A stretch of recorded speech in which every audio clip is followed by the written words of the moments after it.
Bonjour, aujourd'hui on va voir la troisième partie du cours nombres entiers et décimaux, c'est la distributivité simple. Tout d'abord, on va commencer par une activité. Donc pour la première question, en exprimant de deux façons différentes l'aire de rectangle ACDF, montrez que K fois A plus B égale K fois A plus K fois B. Ça veut dire, on va calculer l'aire de rectangle ACDF avec deux méthodes, sachant que K c'est la longueur de segment AF, A c'est la longueur de segment AB, B c'est la longueur de segment BC.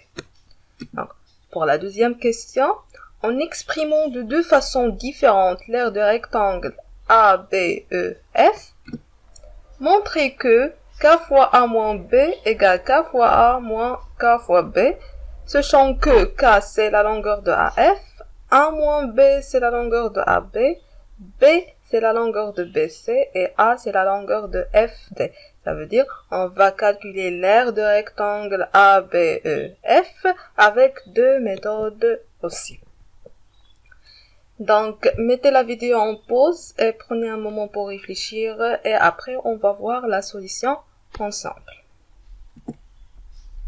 Donc, avant d'entamer la réponse, donc nous avons un petit rappel. Quelle est l'aire d'un rectangle à votre avis? Comment calculer l'aire d'un rectangle? Prenons par exemple cet rectangle qui a par longueur grand L et la largeur c'est petit l. Donc, nous savons tous que pour calculer l'aire d'un rectangle, on va multiplier la longueur par la largeur. C'est ça la propriété générale pour calculer l'aire d'un rectangle quelconque. Donc, cette propriété, on va les utiliser pour répondre à notre question. Donc, pour la première question, ou bien, pour la première méthode pour calculer l'aire de rectangle ACDF, nous avons comme la largeur, c'est le segment AF, et comme longueur, c'est le segment AC. Donc, la longueur de segment AF, c'est K, la longueur de segment AC, c'est A plus B. Voilà. Donc, pour calculer l'aire de rectangle, on va multiplier la largeur par la longueur. Ça veut dire K multiplié par A plus B. Pour la deuxième méthode, donc pour calculer l'aire de ACDF, on remarque que nous avons deux petits rectangles ici, le rectangle ABEF et le rectangle BCDE. Donc, si nous avons fait la sommation de ces deux rectangles, on va obtenir l'aire de rectangle ACDF. Ça veut dire, on va calculer l'aire de rectangle ABEF. On va multiplier K par A. Et pour calculer l'aire de rectangle BCDE, on va multiplier K par B. Et après, on fait la sommation de K fois A plus K fois B. Donc, les deux méthodes, ça veut dire la première méthode et la deuxième méthode, conduisent au même résultat.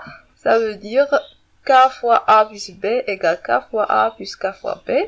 Donc, on dit que la multiplication est distributive par rapport à l'addition.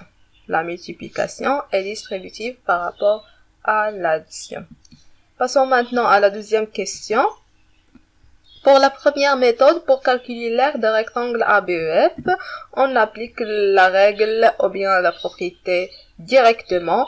On va multiplier la largeur par la longueur.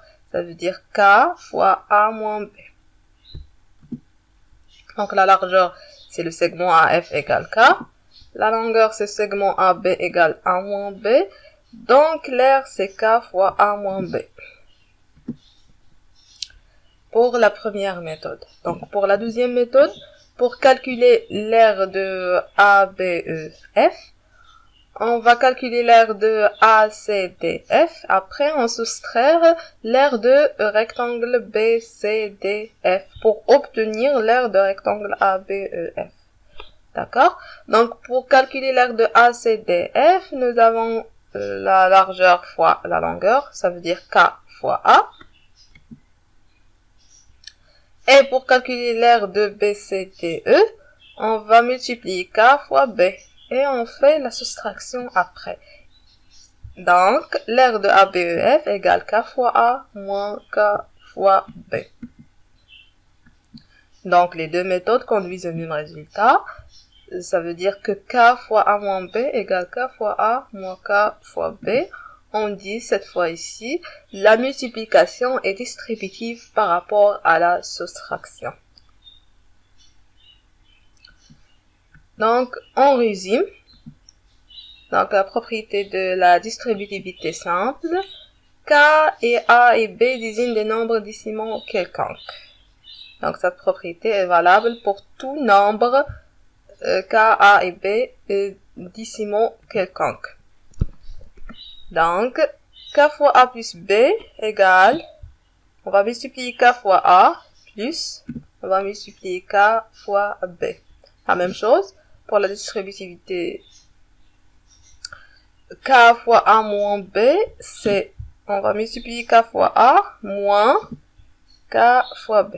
C'est ça, la propriété de la distributivité simple.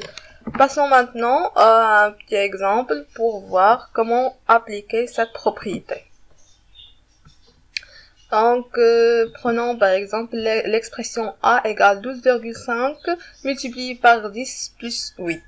Donc, pour appliquer la distributivité simple, on va multiplier 12,5 fois 10, puis on va multiplier 12,5 fois 8.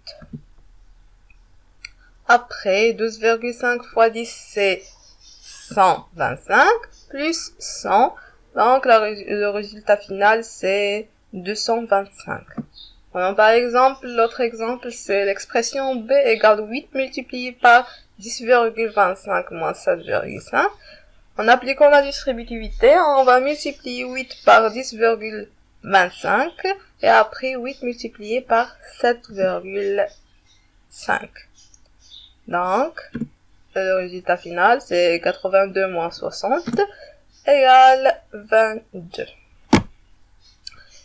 Donc, finalement, on va traiter un exercice d'application pour appliquer cette propriété correctement.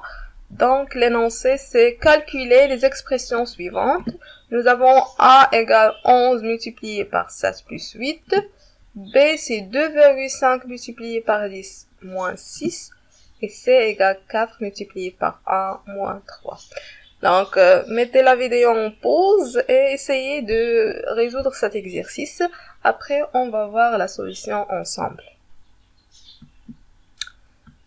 D'accord? Pour la solution, donc, on va appliquer directement la propriété. On va multiplier 11 par 7, puis 11 par 8, rapidement. Donc, 11 multiplié par 7, c'est 67. 11 multiplié par 8, c'est 88. Et la somme, c'est 165.